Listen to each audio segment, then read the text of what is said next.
Juan de Flandes was a Flemish painter who was relatively unknown until he began his work as a court artist for Queen Isabella of Castile and Leon. He worked there until her death in 1504 when he turned largely to ecclesiastical projects. Early during his work for Queen Isabella, he began to adapt his northern taste and training to the preferences of the Spanish art world. The Met notes he did this by introducing cooler colors and replacing the Flemish countryside he was familiar with the countryside of Castile. He also introduced underpaintings and included a variety of new figures into his paintings. He was known for being a chameleon painter who could easily adjust paintings to the tastes of various patrons without losing the intricate detail and handling of the subjects at hand. This oil-on-pine panel painting from 1514 to 1519 was once a part of the main altarpiece of the Church of San Lazaro in Palencia. The paintings for the altarpiece were financed by Sancho de Castilla, the former preceptor of Prince Juan, the heir to the Catholic kings and patrons of that church. This painting is a much more traditional depiction of Pentecost, with Our Lady sitting in the center and reading, directly below the Holy Spirit. The Holy Spirit, depicted by a white dove, is the source of the feeling of wind rushing through the room. The tongues of fire are also emanating outwards from the Holy Spirit onto the disciples. This painting depicts far more characters than just the disciples, representing that the gift was open to people of all nations, and it would be the duty of the disciples to begin preaching to all. The space is incredibly constricted. The only person who seems to have a little bit of room to herself is Our Lady. The room is also marked simply by a pillar. The colors are muted and mostly cool-toned. As it is common in depictions of Pentecost, the warmth of colors is concentrated around the Holy Spirit and the rays of light and tongues of fire. Interestingly, in this painting, all the figures appear quite shocked at what is happening, eyes and hands raised up, unsure of what is going on. Our Lady, however, is peacefully sitting in the midst of it all, praying. This confirms what we know about her from earlier points in her life, where she always lived in humble obedience to God and her trust was not swayed by anything. In this painting, her peaceful demeanor reminds us of her holiness and her perfect submission to the will of God. Though the expressions and movement of the scene are still relatively constricted and muted, we do see a divergence from the strict stiffness of earlier works that held closely to the Byzantine style. There is a transformative openness in the style, not just in the positioning of the figures, but also in the colors, the size of the painting, and the way it invites the viewer in. This breakaway style becomes evident through paintings like those of Juan de Flandes and becomes more pronounced in the painters that followed. Jacques Blanchard was a Parisian-born Baroque painter of the 17th century. He was trained by his uncle Nicolas Bollery, who was also a painter. He became notable not only through his religious work, but also through his work in decorating the interiors of prominent institutions such as the Hôtel Le Barbier. Blanchard spent time traveling through Italy where he learned from the Italian masters, particularly their ability to include the play of light across different areas of a composition.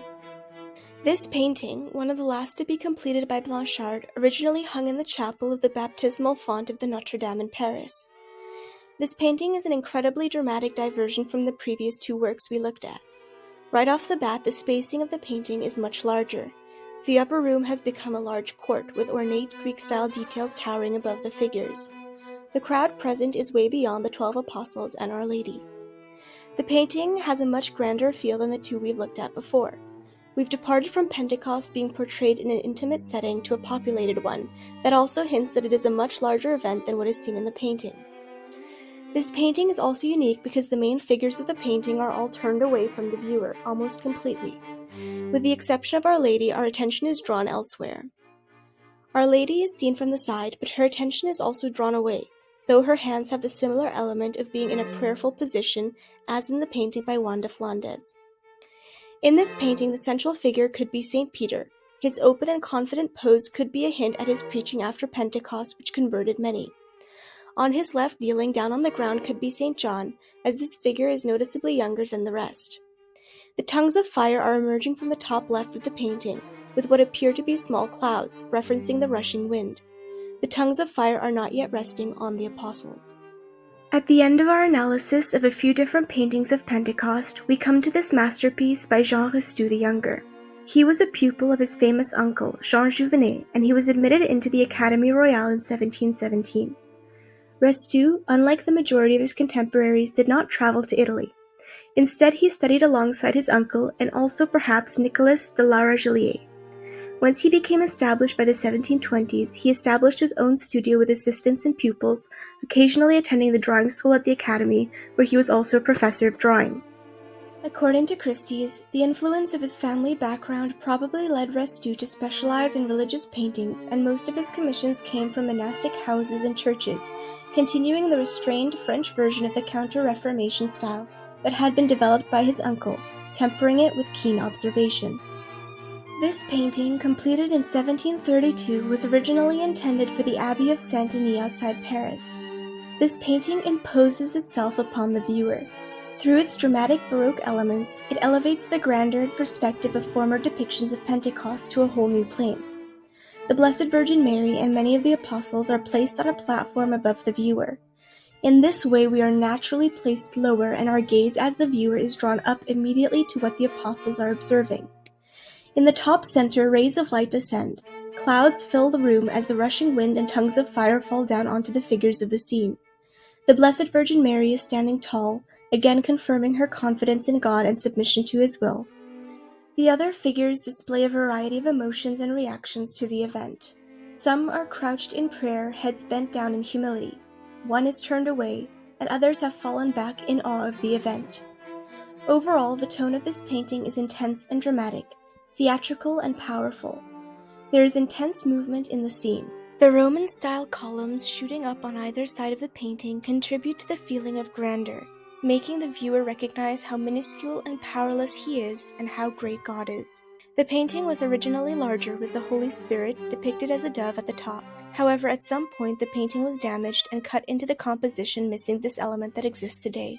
Through this analysis, we have seen the important elements that have survived through all the paintings, with each artist highlighting different parts of the event in their own way. Therefore, it's not necessarily a bad thing when certain elements are omitted from versions or de-emphasized, because instead this draws our attention to a different perspective and provides the opportunity to contemplate something else more intently. For example, whereas Giotto's version may invite us to contemplate on the specific evangelical mission of the apostles, de Flandes's might invite us to contemplate Our Lady's humility and special relationship to God. Blanchard's version invites us to contemplate the intensity of the Holy Spirit by drawing our complete attention away from the main figures who have turned themselves away from the viewer and are completely taken in by the moment. Restout's version might invite us to contemplate the intensity of the event, Our Lady's heightened status, and the trust in God she shows in comparison to the shocked and fearful expressions around her. In this way, each artist is highlighting a unique component of the event and showing how powerfully art can draw us in to contemplate the faith. Over the few hundred years these paintings were completed, we see complete shifts in artistic developments and tastes, moving from the Byzantine influences on Giotto that were neater and more constricted to the emergence of new techniques that allowed more realistic depictions of figures. This new art broke away from the more solid Byzantine influences and incorporated lighter and brighter colors. The Renaissance saw greater advancements in portrait techniques as well as return to classical forms, seen in the inspiration of the buildings depicted as well. The often quiet and subtle expressions of some Renaissance art were then flipped upside down in favor of the theatrical intensity and drama of the Baroque-style artists. Emotional reactions were fully displayed with intense facial expressions and gestures. The Counter-Reformation saw the emergence of many new pieces that allowed countless artists to flourish, expanding techniques and creating opportunities for new works to be commissioned.